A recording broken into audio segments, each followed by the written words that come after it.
There exists a body of knowledge so profound, so threatening to established power, that for nearly 2,000 years the architects of organized religion have attempted to bury it, burn it, and erase it from human memory. This is not conspiracy, this is documented history. In the 3rd century, Emperor Diocletian ordered all books attributed to Hermes Trismegistus to be burned. In 391 CE, Christian mobs destroyed the Library of Alexandria, repository of the greatest Hermetic collection the world had ever known. During the medieval period, possession of Hermetic texts could condemn you to torture and execution as a heretic. Why? What did these ancient writings contain that was so dangerous? The answer is both simple and revolutionary. They taught that divinity resides within human consciousness, that we are not helpless subjects awaiting salvation from external authority, but rather divine beings capable of transformation, manifestation, and direct communion with the universal mind. They taught that reality itself is mental, that the universe is consciousness experiencing itself through infinite forms. This single idea threatened to demolish the entire architecture of religious control. Today, we stand at the threshold of a mass awakening. Quantum physics is confirming what the ancients knew. Neuroscience is validating mystical experiences, and millions of seekers are rediscovering the teachings that were meant to die in those flames. This is the story of Hermes Trismegistus, the thrice-great master, and the hidden knowledge that religion could not destroy. The enigma of the Thrice-Great. To understand Hermes Trismegistus, we must first dissolve the barriers between mythology, history, and initiatory wisdom. For Hermes is not simply a man or a god, but a title, a designation given to one who has achieved mastery in 3 realms: the physical, the mental, and the spiritual. Thrice great, 3 times wise, king, priest, and philosopher united. The historical evidence points to a synthesis, a deliberate merging of 2 ancient traditions. From Egypt came Thoth, the ibis-headed god of wisdom, magic, writing, and time. The Greeks called him the inventor of language, the scribe of the gods, the measurer of the cosmos, and the psychopomp who guided souls through the afterlife. When Alexander the Great conquered Egypt in 332 BCE, Hellenic philosophy encountered Egyptian mysticism in the cosmopolitan city of Alexandria. There, in that crucible of cultures, Thoth and the Greek messenger god Hermes fused into a singular figure, Hermes Trismegistus. But was there an actual person behind this synthesis? The historical candidate, ancient Egyptian records speak of Imhotep, architect of the Step Pyramid, high priest of Ra, physician, sage, and counselor to Pharaoh Djoser in the 27th century BCE. 2,000 years after his death, Imhotep was deified. His teachings on medicine, architecture, and spiritual practice were revered throughout the ancient world. Many scholars believe the wisdom attributed to Hermes originated with Imhotep and other Egyptian priest-scientists whose knowledge was so advanced that it seemed supernatural to later generations. The Greek philosopher Iamblichus wrote that Hermes Trismegistus authored 36,525 books, a symbolic number representing the days in a century. While obviously mythological, this points to an immense body of knowledge transmitted under the Hermetic seal. What did Hermes actually teach? The core of Hermetic philosophy rests on several revolutionary premises. 1. The universe is mental. All is mind. Reality is consciousness experiencing itself. 2. Humanity possesses divine nature. We are not separate from God, but fragments of the divine mind encased in matter for the purpose of experience and evolution. 3. Knowledge of self equals knowledge of cosmos. The human being is a microcosm reflecting the macrocosm. To know yourself is to know the universe. 4. Transformation is possible. Through understanding universal laws and applying spiritual science, human consciousness can be elevated from ignorance to gnosis, from sleep to awakening. 5. Direct experience supersedes belief. Hermetic wisdom is not revealed through faith, but through personal initiation, contemplation, and inner transformation. Do you see why this was dangerous? This philosophy removes the intermediary. It eliminates the need for priesthood, doctrine, and institutional control. It places spiritual authority directly in the hands of the awakened individual. When we speak of Hermetic literature, we primarily reference two collections, the Corpus Hermeticum and the Emerald Tablet. The Corpus Hermeticum consists of 17 Greek treatises written between the 1st and 3rd centuries CE in Roman Egypt. These texts take the form of dialogues, sacred conversations between Hermes and his disciples, most notably his son Tat and his student Asclepius. The most famous is the Poigandres, the Vision, in which Hermes describes his mystical encounter with the divine mind, the creation of the cosmos, and humanity's purpose within it. Listen to these words from the opening. Once, when thought came to me of the things that are, and my thinking soared high, and my bodily senses were restrained, like someone heavy with sleep from too much eating or toil of the body, an enormous being completely unbounded in size seemed to appear to me and call my name, and say to me, "What do you wish to hear and see, and to learn and know by thinking?" This is not passive religious dogma. This is active mystical experience, a direct encounter with cosmic intelligence. The being identifies itself as Poimandres, the mind of sovereignty. What follows is a cosmological revelation that parallels Genesis, but with crucial differences.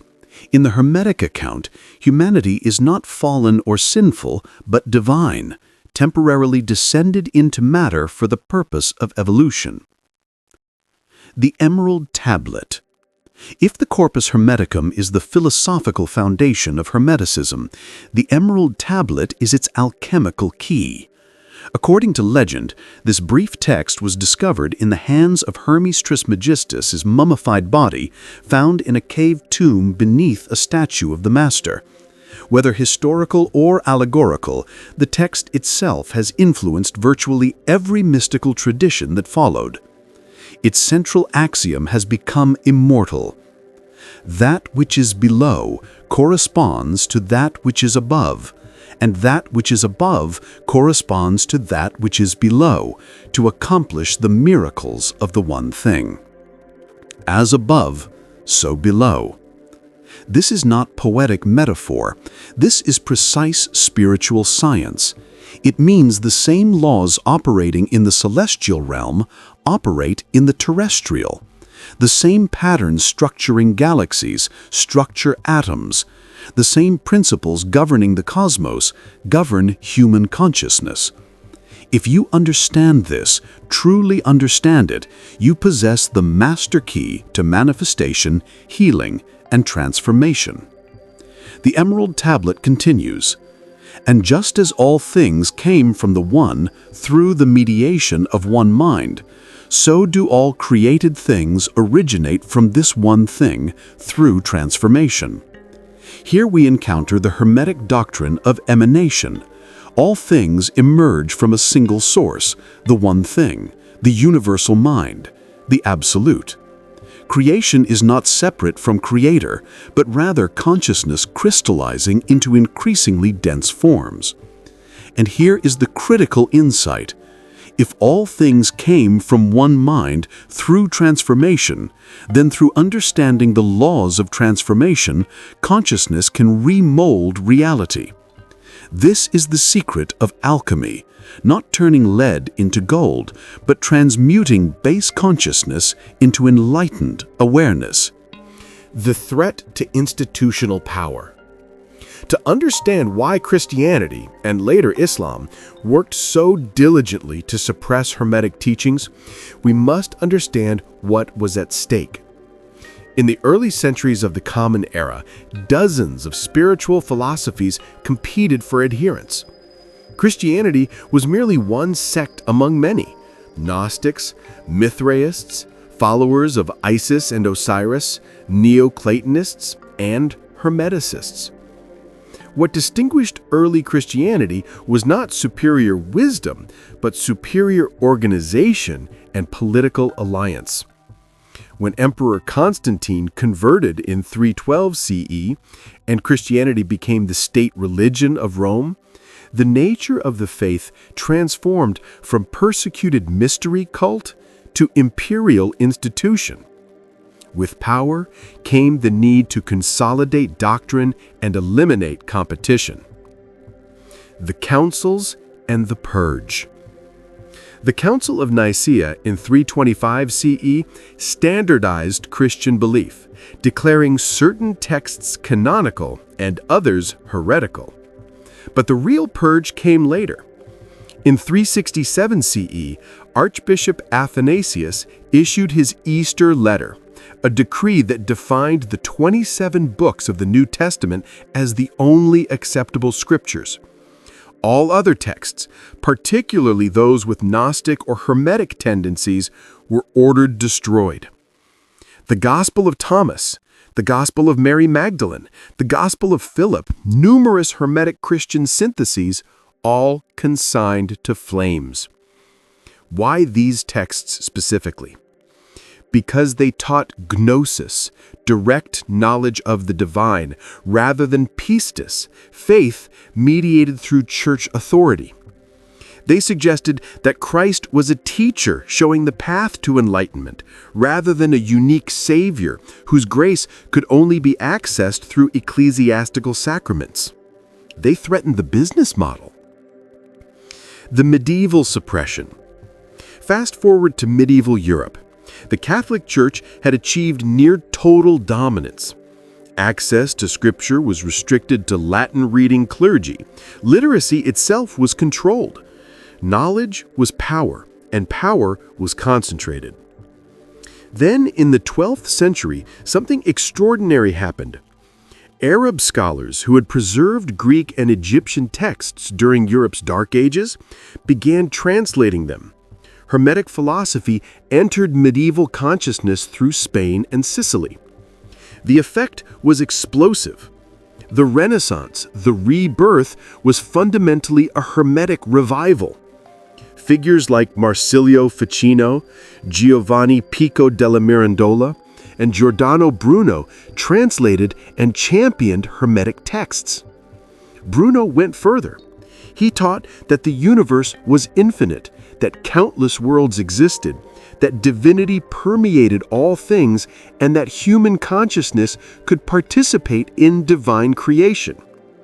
For these teachings, essentially Hermetic cosmology, Bruno was arrested by the Inquisition, imprisoned for 8 years, and burned at the stake in Rome in 1600. His execution was not an isolated incident, but part of a systematic campaign to prevent the spread of philosophies that empowered individual spiritual authority. But let us go deeper than political control. There is a philosophical reason Christianity could not accommodate Hermeticism. Christianity's foundational narrative requires humanity's fallen state. Original sin, inherited guilt, the need for external salvation, These doctrines create dependence on church, clergy, and sacrament. Hermeticism teaches the opposite. Humanity is divine essence, temporarily experiencing limitation. We are not fallen, but descended, incarnated for the purpose of evolution. Salvation is not rescue from deserved punishment, but awakening to forgotten identity. Can you see the incompatibility?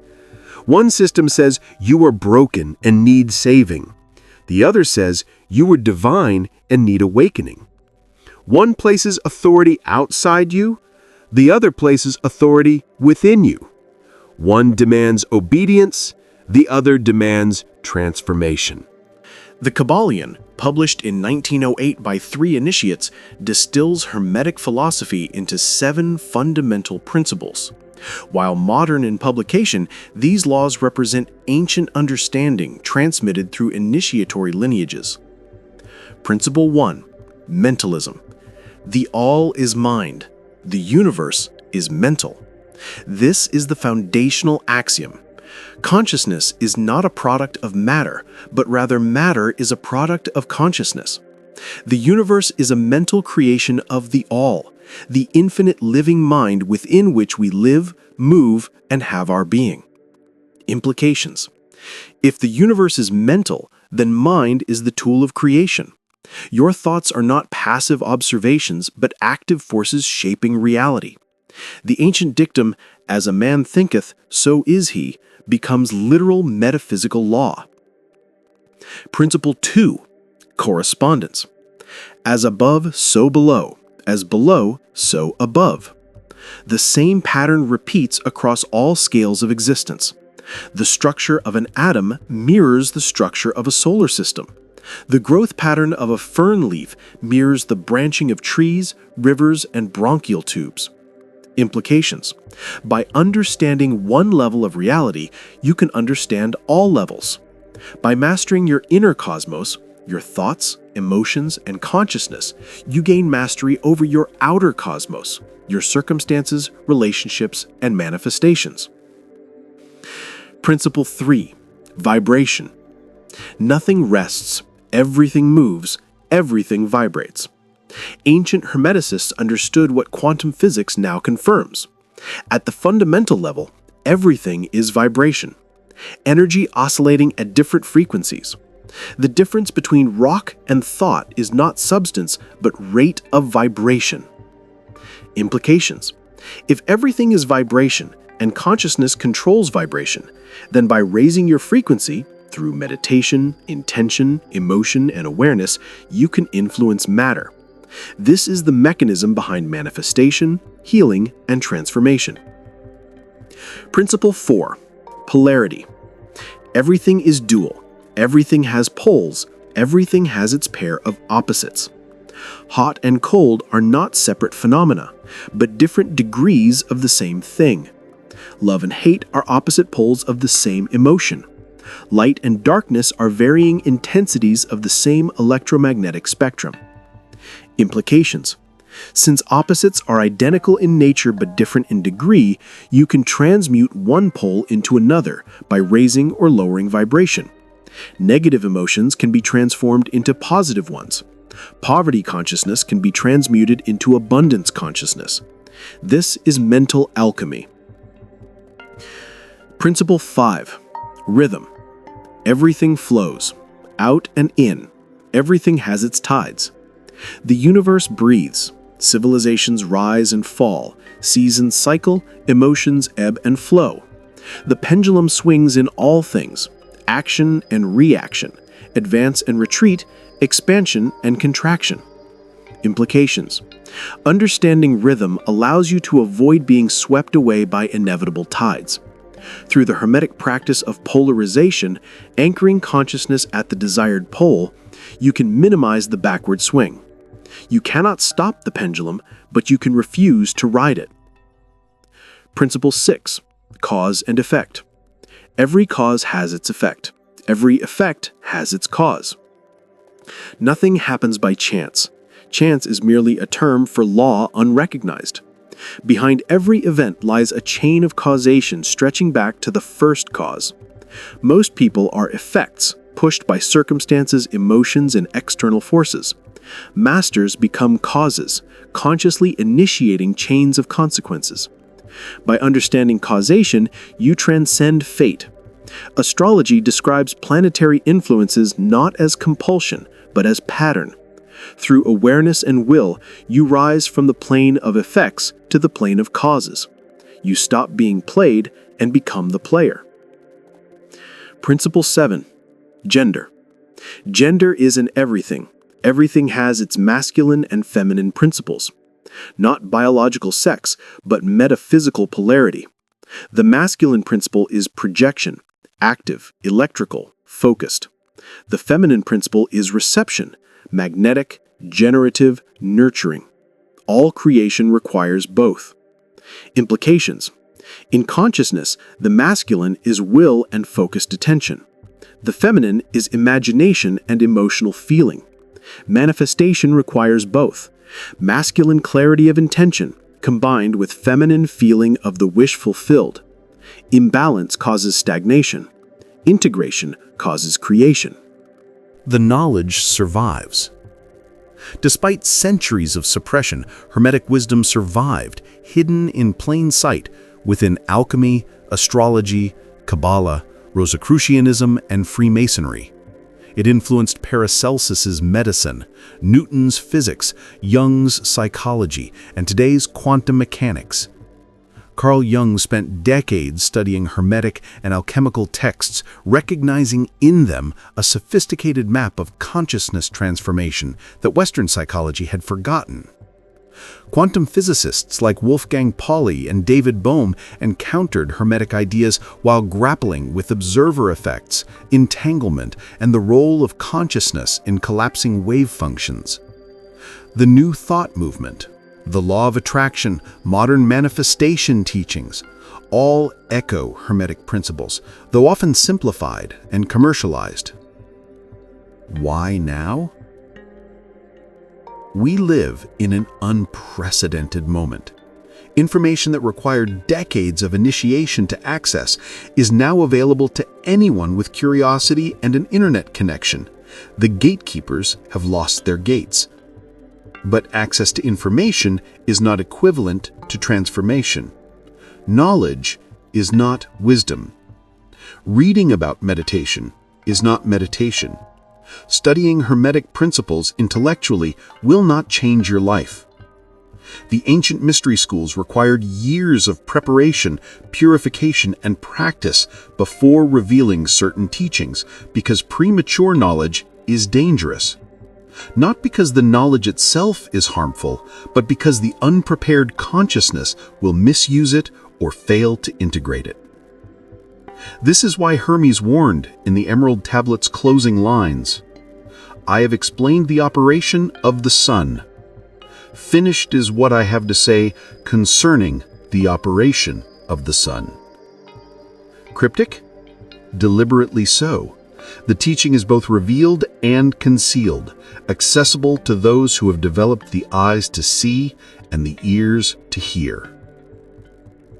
The path forward.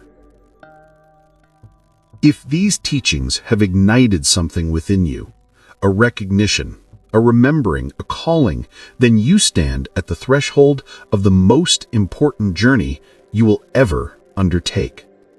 Not the journey to acquire more information, but the journey to transform consciousness.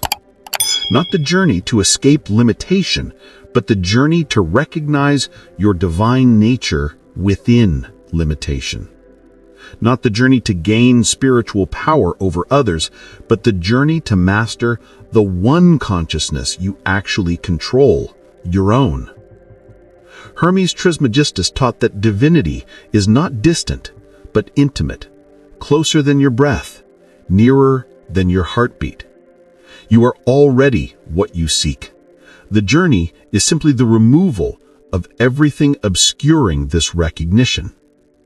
Begin with the first Hermetic principle. The all is mind. Sit with this. Contemplate it. What would it mean if the universe were mental?